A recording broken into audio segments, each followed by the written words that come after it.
우리 이 시간에는 열왕기하가 지난주로 다 끝났잖아요. 그래서 우리가 열왕기하 이제 성경 골든벨을 할 겁니다.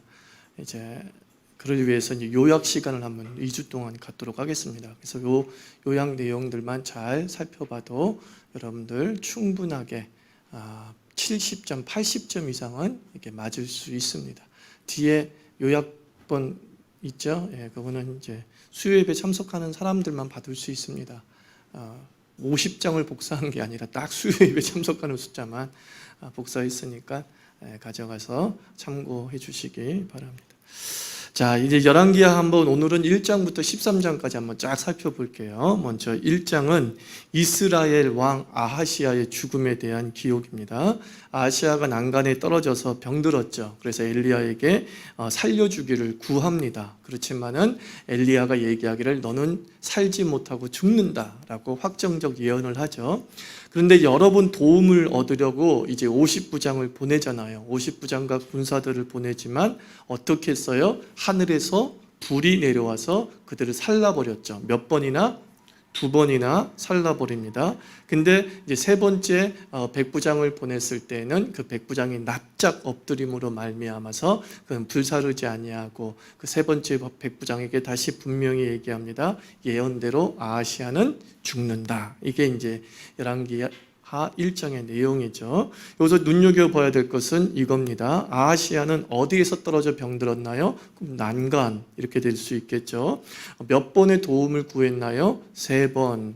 몇 번을 불살라 죽였나요? 2번 불살라 죽였습니다. 누구를 보냈나요? 50부장을 보냈습니다. 이런 문제들이 나오겠죠. 그죠? 이렇게 하면 됩니다. 2장을 보면 엘리야의 승천과 이제 후계자 엘리사에 대한 이야기입니다. 엘리야를 따라서 엘리사가 길갈에서 출발해 가지고 베델, 여리고까지 가잖아요. 그러니까 엘리사를 쫓아서 어디서부터 시작했다? 길갈로서 시작됐다. 그리고 어디까지 쫓아갔다? 여리고까지 쫓아갔습니다. 특이 사항은 이렇게 가는 곳마다 선지자 무리가 있었던 것을 보게 됩니다. 이제 요단을 엘리야가 건너고 엘리사와 함께 건너고 엘리야가 끝까지 쫓아온 엘리사에게 소원을 묻죠. 그러니까 뭐라고 그래요? 당신의 영감을 갑절이나 얻기를 구한다 라고 했습니다. 영감을 몇 배나? 갑절을 구합니다 그랬어요. 그리고 난 다음에 이제 불수레와 불말이 두 사람을 이렇게 격리시켰죠. 나누었죠. 그죠? 그래서 두 사람이 불수레와 불말이 나누어진 상태 속에서 엘리야가 무슨 바람을 타고 승천합니까? 회리바람을 타고 승천을 했어요. 그래서 엘리사는 그 승천하는 엘리야를 보고 스승을 보고서 뭐라고 했냐면 이스라엘의 병고와 마병이라고 불렀습니다. 엘리사가 엘리야를 무엇으로 불렀다고요? 이스라엘의 병고와 마병. 나중에 엘리사도 그 북방 이스라엘 사람들에게 이스라엘의 병고와 마병으로 불리워지죠. 그래서 이제 엘리사의 능력을 받아서 엘리야가 회리바람을 타고 올라갈 때 무엇이 떨어졌어요? 겉옷이 떨어졌잖아요. 그래서 엘리사가 떨어진 엘리야의 겉옷을 가지고서 요단강을 탁 치니까 어떻게 됐어요? 요단강이 이리저리 갈렸다 그랬어요. 그냥 억지로 꼬여서 문제를 낸다면 요단강이 어떻게 갈렸습니까? 라고 묻는다면 어떻게 쓰면 돼요? 이리저리 갈라졌다. 그죠? 이리저리 갈라졌다. 이렇게 쓰면 되겠죠.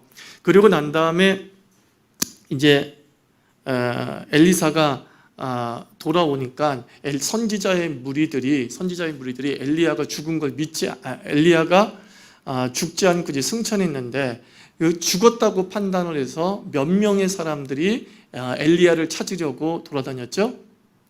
50명의 선지자 생도들이 엘리야의 시신을 찾겠다고 며칠을 돌아다녔어요? 3일을 돌아다녔으나 엘리야의 시신을 찾지 못했다라는 겁니다. 그러니까 엘리야가 말한 대로 죽지 않은 거죠. 그 다음에 이제 엘리사의 이야기가 계속 등장합니다. 엘리사가 여리고를 방문했는데 그 여리고에 질낮은 물로 인해서 소산을 제대로 맺지 못했어요. 그래서 이 질낮은 물 때문에 안타까워한 모습을 보고 엘리사가 그 물을 고쳐주죠. 근데 어떻게 했어요? 그 물의 근원에 올라가서, 그죠? 물의 근원에 가서 무엇을 던졌어요? 소금을 던졌더니만 그 물이 아주 건강한 생수가 되었더라라고 기록이 되어져 있죠. 또 이제 에피소드 중에 하나가 뭐냐면 엘리사를 작은 아이들 한 40여 명이 뭐라고 놀렸습니까? 대머리다, 대머리다라고 이렇게 놀렸어요. 그러자 어떻게 되었습니까? 암콤 2마리가 나와서 몇 명을 찢어 죽였어요? 42명을 찢어 죽였어요. 그죠? 엘리사를 대머리라고 놀렸던 사람들이 어떤 동물에 의해서 죽임을 당했나요? 그죠? 암콤 몇 마리? 2마리에게 죽임을 당했다. 또 이렇게 문제가 나올 수 있겠죠.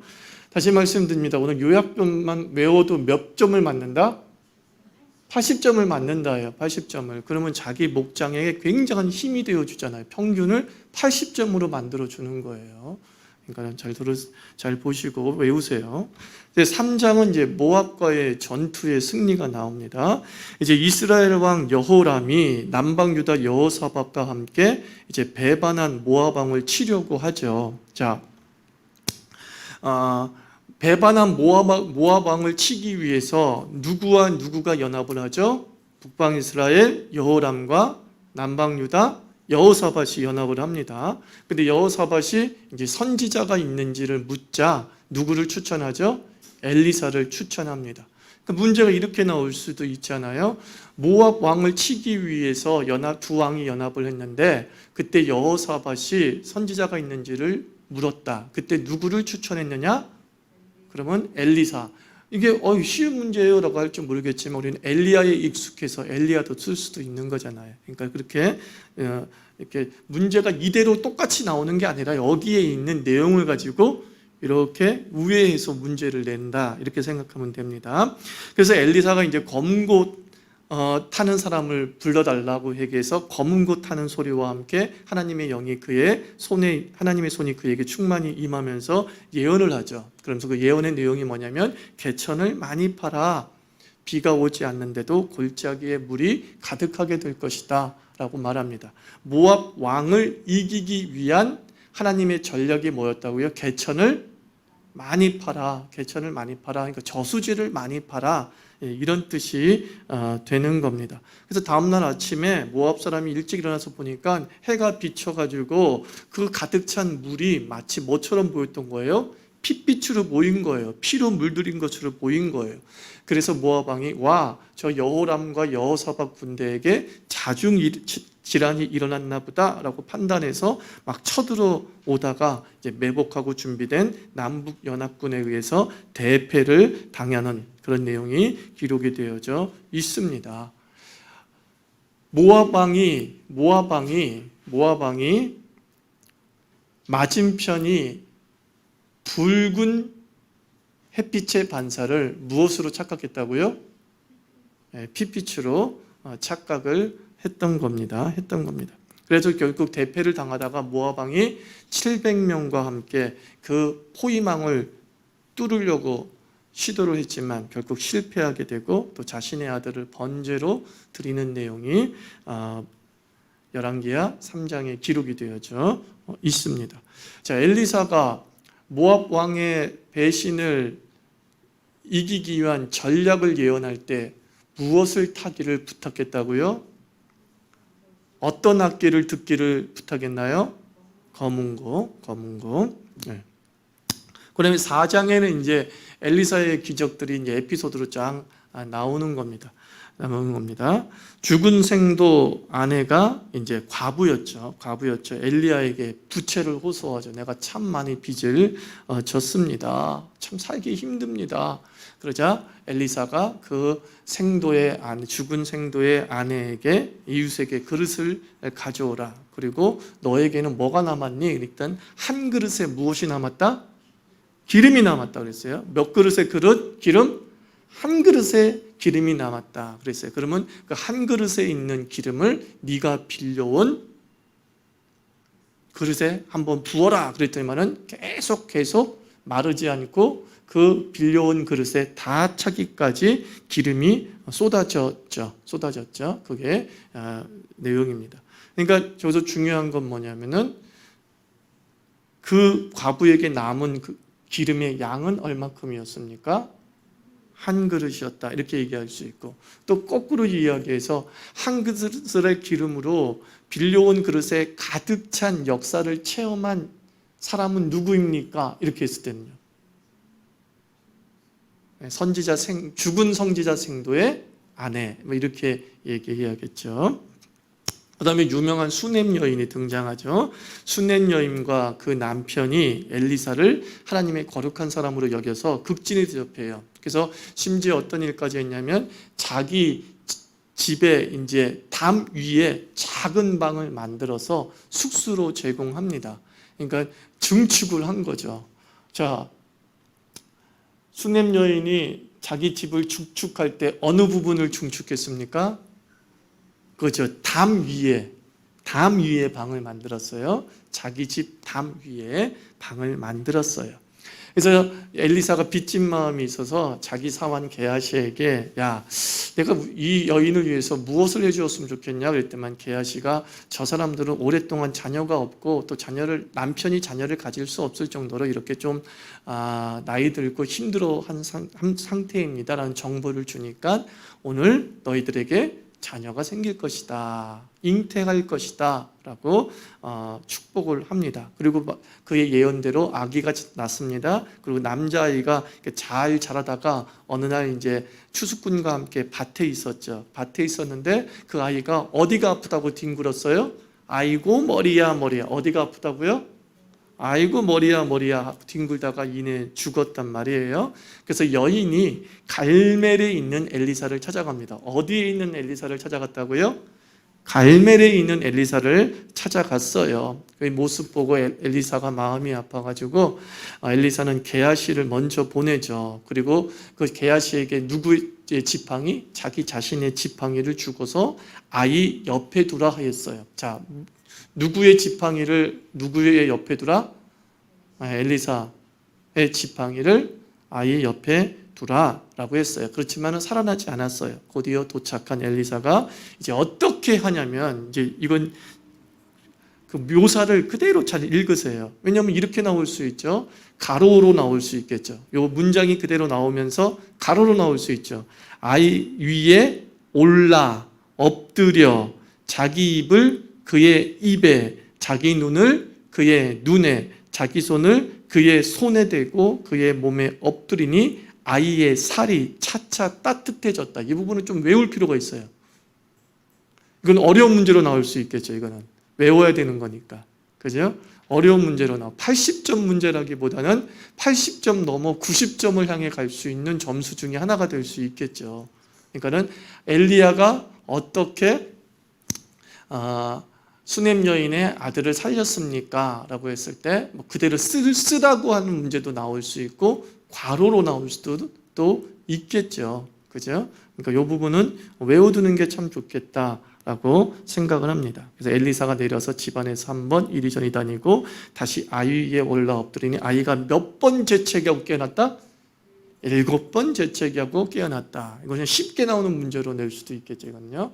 아이가 몇 번 재채기하고 눈을 떴나요? 7번 재채기하고 눈을 떴더라. 이제 흉년이 들었어요. 선지자 생도들이 들포도 동굴에서 무엇을 따 국을 만들었어요?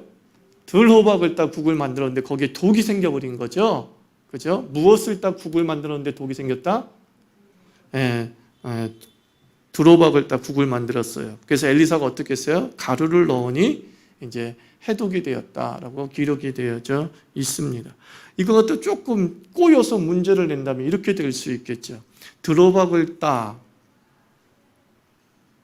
국을 만들었을 때에 이스라엘의 기후 상태는 어땠나요? 그건 뭐예요? 흉년의 때, 이렇게 얘기하면 되겠죠. 그죠? 흉년의 때. 자, 그 다음에 이제 보지떡 20개와 자루에 잠은 이제 채소를 누군가 드렸어요. 그렇지만은 그것이 100명이 넘는 사람이 먹는 기적이 일어났어요. 구약판 오병이어의 기적이죠. 자, 100명이 넘게 먹는 역사가 일어났을 때에 그 음식의 양을 말하세요. 그럼 어떻게 해요? 보리떡 20개와 자루에 담은 채소. 그죠? 자루에 담은 채소. 그 다음에 나아만의 이제 나병을 고칩니다. 나아만은 어느 나라의 장군입니까? 아람의 장군입니다. 나아만은 무슨 병에 걸렸나요? 나병에 걸렸습니다. 근데 그 당시 이스라엘의 여자 노예가 이제 우리나라에 엘리사라고 하는 하나님의 사람이 있습니다. 라고 소개하고 이제 아람의 왕에게 나아만이 나아가서 내가 가야 되니까 나를 좀 갈 수 있게 해주세요. 그때 막 너 병 고치는 거 당연한 거지. 그러면서 이제 이스라엘 왕에게 추천서까지 써주면서 아람 왕은 이스라엘 왕에게 은 10달란트와 금 6,000개와 의복 10보를 보내면서 우리 장군 나아만의 병을 좀 고쳐주세요 라고 부탁을 하죠. 그런데 마치 이것을 어떻게 보면은 전쟁 선포 직전에 빌미 만들기로 이제 왕이 오해를 하잖아요. 이제 왕이 오해를 하지만 하여튼 나아만이 이제 엘리사에게로 갑니다. 말들과 병거를 거느리고 엘리사 집에 도착했는데 엘리사가 만나주지 않고 그냥 집 안에서 뭐라 그래요? 사자를 통해서 요단강에 몸을 7번 씻으라고 합니다. 자, 여기서 중요한 거는 이런 데 밀주를 한번 줄 필요가 있어요. 이런 문제가 나올 수 있잖아요. 엘리사가 나아만에게 요단강에 가서 몸을 7번 씻으라고 했을 때 말을 전해준 사람은 게하시다. 맞으면 O, 틀리면 X. 틀린 거죠. 여기서 성경에는 사자라고 나왔어요. 게하시라고는 분명히 나오지 않고 사자를 보내요. 자기 대신에 보내는 사람을 보내요. 그러니까 X가 되겠죠. 이제 치유받은 나아만이 이제 엘리사에게 부탁한 게 있어요. 그것도 좀 밑줄을 그을 필요가 있어요. 노새 2마리에 살은 아니죠. 실은 흙을 부탁했어요. 그죠? 노새 2마리에 이스라엘의 땅에 흙을 좀 싣고 가겠다. 다시는 림몬을 섬기지 않고 여호와만을 섬기겠다고 신앙 고백합니다. 당시 나아만이 섬기고 있던 신의 이름은 무엇이었습니까? 림몬이었습니다. 림몬. 그리고 이제 사례를 베풀려고 했지만 엘리사가 어떤 사례도 받지 않죠. 그런데 사환 게하시가 물욕이 생겨서 나아만을 몰래 뒤쫓아가서 거짓으로 이야기합니다. 지금 우리가 힘들고 어려워서 우리 스승님께서 은 1달란트와 옷 몇 벌? 2벌을 받겠다고 합니다. 라고 이야기하니까 나아만이 강권해서 은 1달란트가 아니라 몇 달란트? 은 2달란트와 옷 2벌을 줍니다. 근데 엘리사는 그 모든 것을 알고 있었기 때문에 게하시에게 이런 형벌을 내리죠. 너가 나병이 들고 후손에게도 그 나병의 형벌이 계속될 거다 라고 하는 형벌을 내립니다. 자, 6장으로 넘어갑니다. 6장에서는 이제 아람과의 전투씬이 나옵니다. 아람. 그러면서 이제 몇 가지 또 에피소드가 나오는데 선지자 생도가 벌목하다가 빌려온 쇠도끼를 빠뜨렸어요. 자, 무슨 쇠도끼를 빠뜨렸어요? 빌려온 쇠도끼를 빠뜨렸어요. 자기 쇠도끼를 빠뜨린 게 아니라 빌려온 쇠도끼를 빠뜨려가지고 낙담하고 있을 때에 엘리사가 나뭇가지를 베어서 그 물에 던졌더니만 쇠도끼가 떠올랐더라 라고 하는 기적이 있었습니다. 이제 아람과 이스라엘의 전투가 벌어질 때마다 번번이 이스라엘이 그 아람의 공격을 이길 수 있었던 이유가 뭐냐면 엘리사가 미리 알아서 왕에게 이야기해 주더라. 그죠? 이야기해 주더라. 이 얘기를 이제 아람 왕이 듣고서 이스라엘을 치려면은 먼저 엘리사를 죽여야겠다라고 판단해서 군사를 보내서 이제 엘리사를 포위하죠. 그때의 엘리사의 사환인 게하시는 두려워서 덜덜덜 떨고 있었어요. 그랬더니만은 엘리사가 걱정하지 마라. 우리를 보호하는 군대가 저들의 군대보다 많다 적다? 많다. 안 보이는데요. 게하시 눈을 열려 주시옵소서라고 기도했더니 게하시가 눈이 열려서 하나님의 군대가 함께함을 이제 보게 되는 거죠. 돈에 되는 거죠. 그러니까 이런 데는 문제가 나오죠. 엘리사가 보았던 하나님의 군대를 보게 된 사환의 이름은 무엇입니까? 게하시. 또는 엘리사가 본 하나님의 군대는 아람의 군대와 비교해서 적었습니까? 많았습니까? 더 많은 숫자가 있었죠. 자, 그래서 이제 그 다음에 어떤 일이 벌어졌냐면 엘리사가 아람 사람의 눈을 어둡게 해요. 그래서 이들이 막 그냥 방향을 못 잡고 그냥 사마리아, 그러니까 적진 깊숙이 들어가게 돼버린 거예요. 그래서 적진 깊숙이 사마리아 성 한가운데 딱 들어가고 난 다음에 눈을 뜨게 되는 거죠. 눈을 뜨니까 여기 사마리아잖아. 근데 이미 어떻게 했어요? 북방에 있는 이스라엘 군대들이 그 사마리아로 정신없이 왔던 사람들을 다 포위하고 있었어요. 그래서 왕이 죽이려고 했을 때에 엘리사가 뭐라고 그랬어요? 죽이지 마라. 저들에게 떡과 물을 주어 선대하라 라고 했어요. 선대하라. 살려보내라 그랬어요. 그래서 그들을 죽이지 않고 살려보내죠. 그런데 아란 왕이 이제 배은망덕한 거죠. 살려보냈더니만 이제 다시 또 정비를 해서 왕 베나다시 북방 이스라엘을 침략해서 포위합니다. 그러면서 물가가 치솟았어요. 얼마큼의 물가가 치솟았냐면 이거 외워야 될 문제죠. 이거는요. 나귀머리 하나에 은 80세겔, 비둘기똥 4분의 1갑에 은 5세겔, 이 정도로 물가가 치솟았어요. 그죠? 물가가 치솟았어요. 이건 어려운 문제로 나올 수도 있겠죠. 그리고 심지어 자기 아기를 삶아 먹는 일까지 이렇게 벌어지잖아요. 그래서 왕은 엘리사 탓이라면서 이제 자객을 보내요. 그런데 7장으로 넘어갑니다. 이제 자객이 자기를 죽이러 온다는 것을 알고 있었기 때문에 엘리사는 이제 너희들은 난 이제 못 죽여 뭐 이런 식으로 얘기하면서 엘리사가 그 왕이 보낸 사람들에게 예언을 합니다. 사마리아 성문에서 고운 밀가루 한 스아를 한 세겔로 매매하고 보리 두 수아를 한 세겔로 매매하게 된다. 지금 물가가 치솟았는데 이제 물가가 안정된다. 아주 그냥 싸게 식량들이 공급되게 될 것이다 라고 예언을 해줍니다. 근데 그때 왔던 왕의 신복 장관이 비웃잖아요. 말도 안 되는 소리 하고 있네. 그러자 엘리야가 비웃은 그들을 보고 너는 기적을 보지만 그 기적의 혜택을 누리지는 못할 것이다. 이제 먹지는 못할 것이다 라고 말합니다. 자, 그 다음에 이제 포위된 이 이스라엘 속에 이제 나병 환자 4사람이 등장하죠. 나병 환자 4사람이 어떻게 했어요? 여기서 죽으나 저기서 죽으나 똑같잖아. 그러니까 아람 군대에게로 가서 먹을 것 좀 구하자 그러면서 아람 군대 진영으로 갔더니만 하나님이 그 아람 군대 내에 병고 소리와 말소리를 듣게 만들어서 어떻게 했어요? 다들 도망가게 만들었단 말이에요. 와, 엄청난 군대가 쳐들어온다라고 착각해가지고 다들 음식과 그리고 여러 가지 옷과 하여튼 거기에 있는 모든 그 병참 물자들을 다 버리고 도망갔어요. 그래서 나병 4사람이 식량을 취하고 왕궁에 이 소식을 전하죠. 우리만 이렇게 행복해서는 안 된다. 그러면서 이제 왕궁에 들어가서 성에 들어가서 그들이 도망갔다. 음식이 충만하다라고 예언을 하죠. 알려주죠.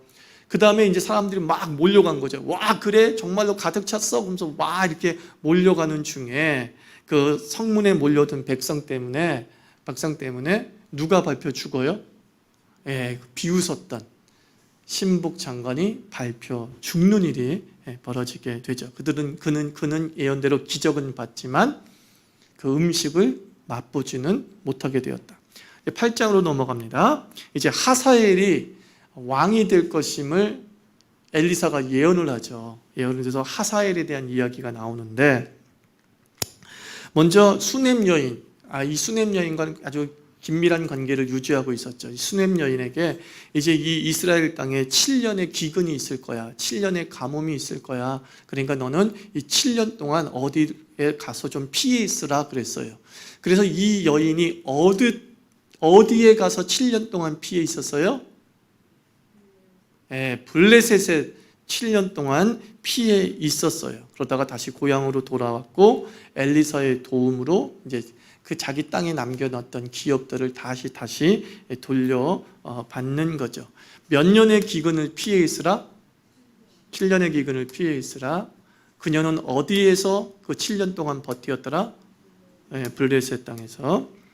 자, 아람앗 베나당이 변들었다라는 소식을 듣고 엘리사의 도움을 간청하러 부하 하사엘을 보내는 거예요. 베나닷이 자신의 병을 좀 고쳐달라고 누구를 보냈다고요?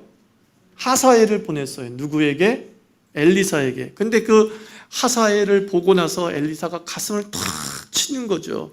탁 치는 거죠. 얘가 너가 왕이 될 것은 분명한데 이스라엘의 많은 행악을 행하게 될 것 때문에 마음이 안타까우면서도 어쩔 수 없이 그에게 예언합니다. 네가 왕이 될 것이다. 네가 왕이 될 것이다. 하고 예언을 하게 됩니다.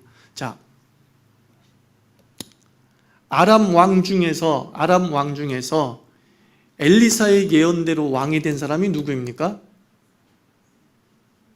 하사엘. 자, 그 다음에 여호사바가 아니라 여호사밧이죠.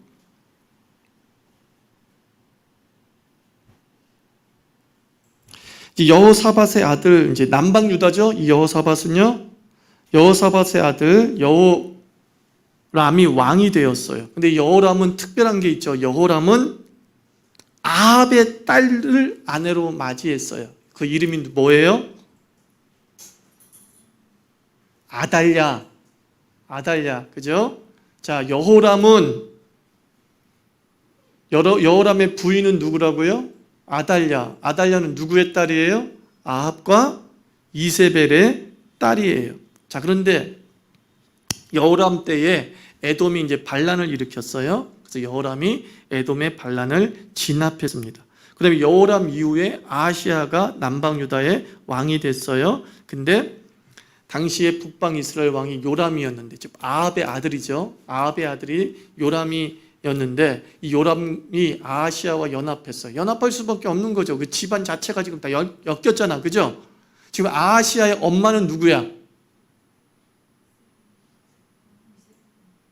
아달랴죠. 아달랴. 이 문제도 헷갈릴 수 있죠.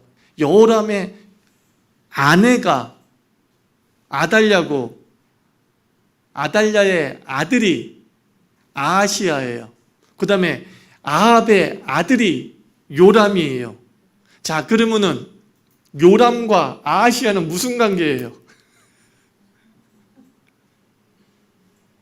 예?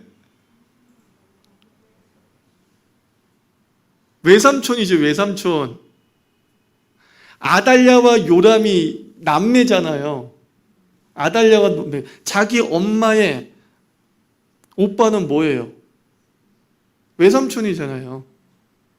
외삼촌이. 그러니까 외삼촌 집에 놀러 간 거예요. 자주 놀러 가고 그러면서 연합을 한 거예요. 그래서 아람한 하사엘을 쳤는데 그 아람한 하사엘을 치는 가운데 요람이 부상을 입었어요.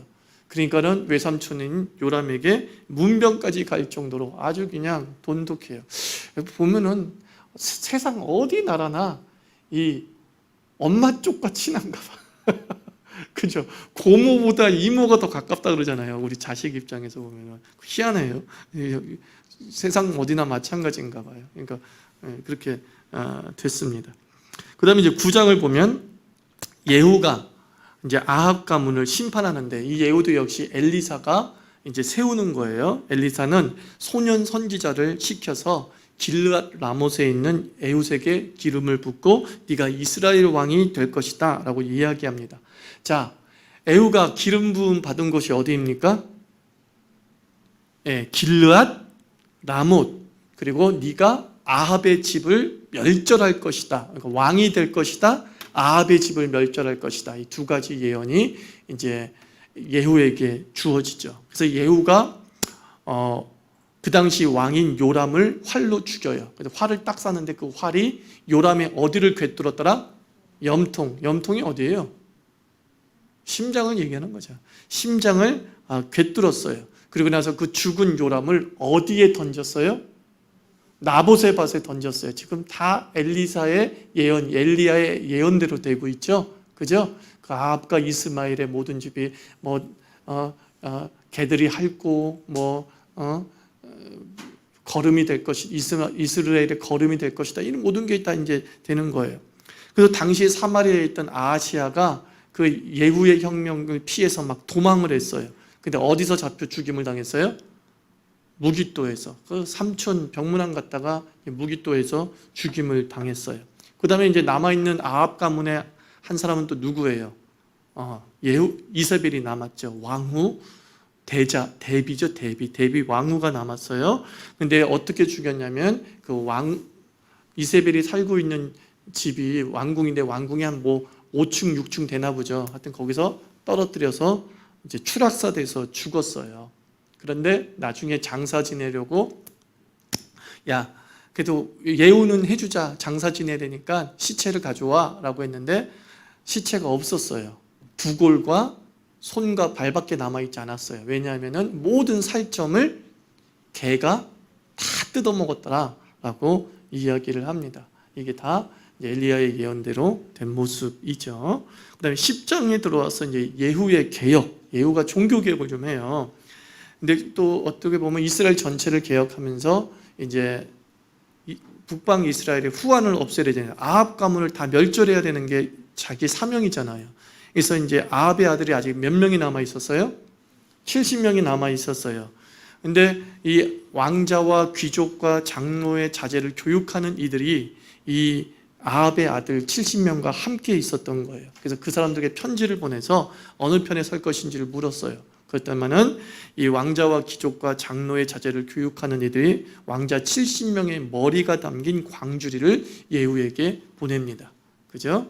그래서 완전한 결별, 그리고 아합 가문의 씨가 완전히 말라버리게 되죠. 그 다음에 예후가 어떤 일을 했냐면 귀족들과 신뢰받는 자들과 제사장들을 죽였어요. 자, 예후가 왕자를 70명을 멸절시키고 난 다음 또 어떤 자들을 죽였나요? 라고 하면서 묻습니다. 자, 첫째 귀족, 둘째 신뢰받는 자, 둘째 제사장. 그러니까 한마디로 말해서 뭐예요? 기득권층이에요. 아합의 빌부터 살았던 기득권층들을 다 죽였죠. 그리고 그들에게 속한 자를 하나도 생존하지 못하도록 했어요. 이 모든 게 다 엘리사 예언대로 이루어집니다. 또 예후가 우연하게 지나가고 있는데 양털 깎는 집 근처에서 아하시아 형제들을 만났네. 그래서 그 아하시아 형제 40여 명을 또한 죽였어요. 자, 아하시아 형제 40명이 예후에게 죽임을 당한 곳은 어디입니까? 양털 깎는 집 웅덩이 곁, 이렇게 되겠죠. 자, 이제 예후가 여호나답의 아들 레갑과 함께 이제 종교 개혁도 합니다. 자, 예후와 함께 종교 개혁을 한 사람은 누구라고요? 레갑. 여호나답의 아들 레갑 이렇게 써도 되고 레갑이라고 써도 돼요. 그래서 바알 숭배자, 즉 제사장을 다 죽이는데 어떻게 했어요? 바알 축제를 연다고 하는, 바알에게 제사를 드린다고 하는 거짓 전술로 바알 신당의 모든 전국에 있는 바알 제사장들이 다 모이게 하고 난 다음에 그들을 몰살시켰어요. 그러나 열왕기하의 예후에 대한 평가는 이렇습니다. 한번 읽어봐요. 예후가 전심으로 여호와의 율법을 지켜 행한 것이 아니다. 예후에 대한 평가 이겁니다. 전심으로 여호와의 율법을 지켜 행한 것이 아니다. 그러니까 진심이 아니었다는 거예요. 그냥 그 전국 안정과 전국 주도권을 잡고자 하는 마음에서 시작된 거지, 사실은 그 속에서 종교개혁과 그리고 이스라엘의 국정 안정을 위한 애국심에서 비롯된 것은 아니다라는 거예요. 근데 이 혁명으로 혼란한 시점에 아람의 하사엘이 이스라엘 영토를 공격해서 빼앗는 거죠. 예후의 혁명 기간 동안에 틈을 타 공격한 나라는 어느 나라입니까? 아람이죠. 아람이란 나라가 들어옵니다. 자, 11장 유다 왕 아달랴의 이제 최후, 유다 왕 아달랴라고 얘기하는데, 왜냐하면 유다 왕 아달랴가 왕비였잖아요. 그리고 이제 왕 데비마마였잖아요. 그런데 자기 아들 누가 죽었어요? 아하시야가 죽었어. 아하시야 죽고 난 다음에 어떤 일을 했냐면은 다윗의 가문에 속한 왕족들을 다 죽여버렸어요. 그러니까 아하시야의 형제도 죽였다는 얘기가 되는 거죠. 그죠? 그러니까 자기 피부치도 죽였다는 얘기가 되는 거예요. 다 죽여버렸어요.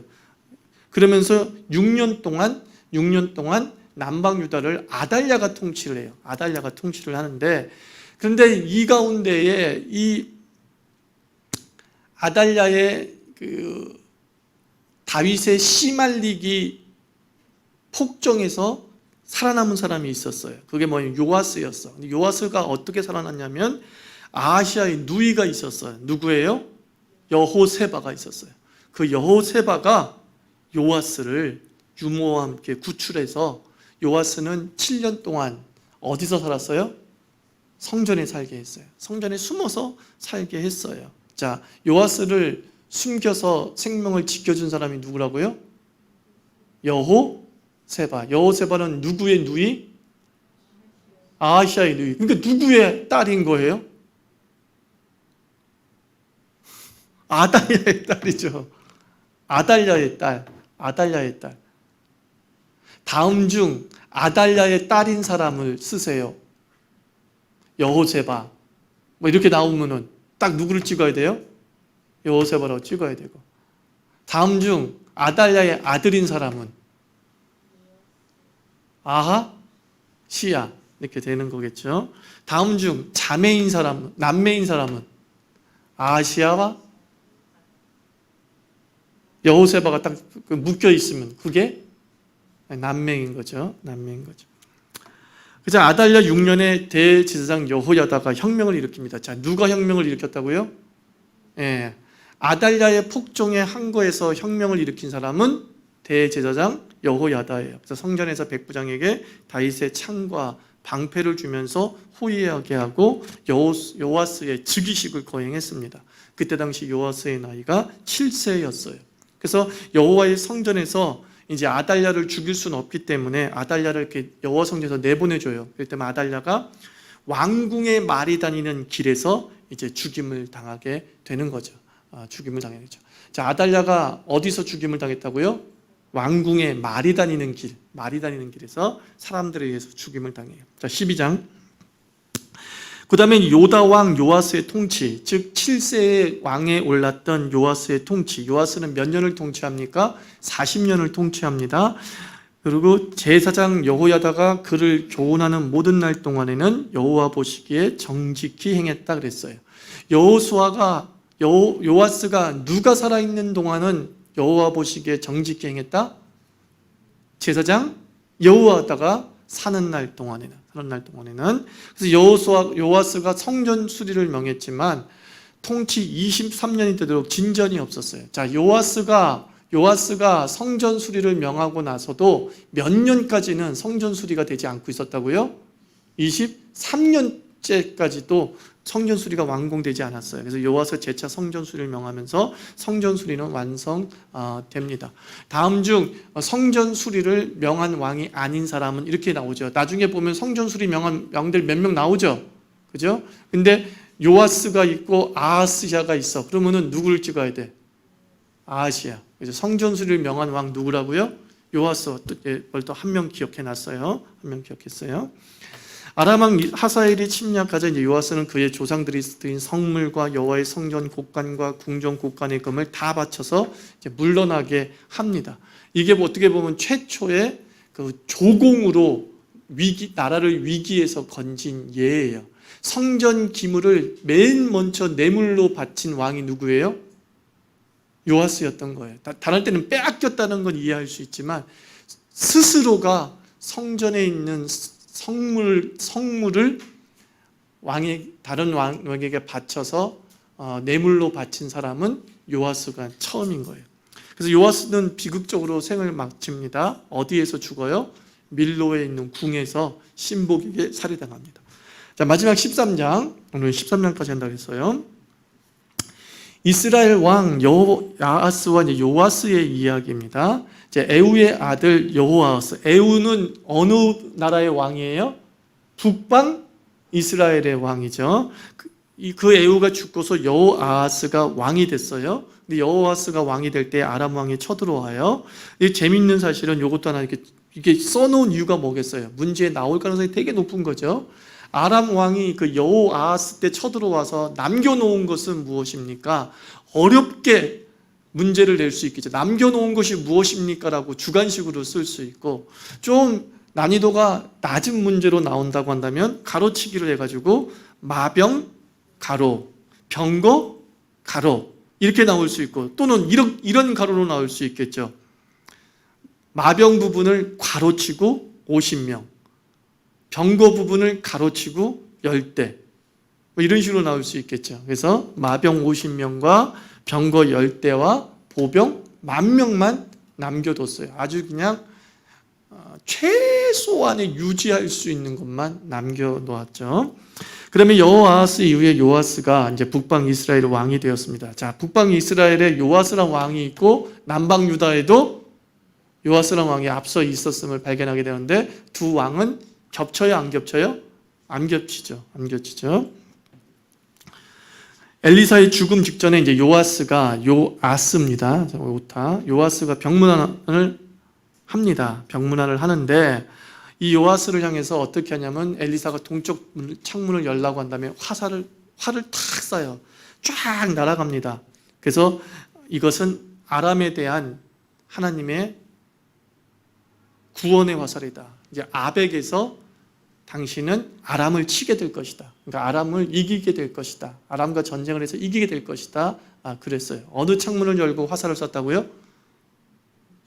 네, 동쪽 창을 열고 화살을 쐈습니다. 그 다음에 엘리사가 요아스에게 화살을 쥐어지게 한 다음에 땅에 치라고 했어요. 그때 요아스가 몇 번 쳤습니까? 3번을 쳤습니다. 그때 엘리사가 한탄하면서 왕이 3번만 아람을 이길 것이다. 완전히 멸할 수 있을 것인데 3번만 이길 것이다 라고 이제 예언하면서 그가 죽음을 맞이하죠. 여기 기록되어져 있지 않지만 엘리사가 죽고 난 다음에 벌어진 기적이 있어요. 뭐예요?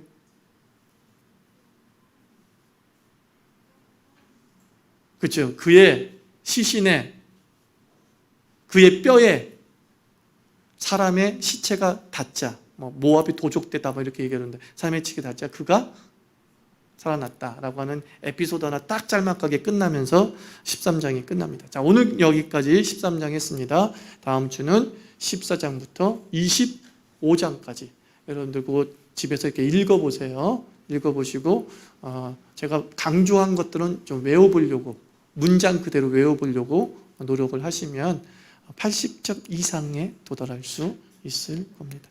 기도하겠습니다.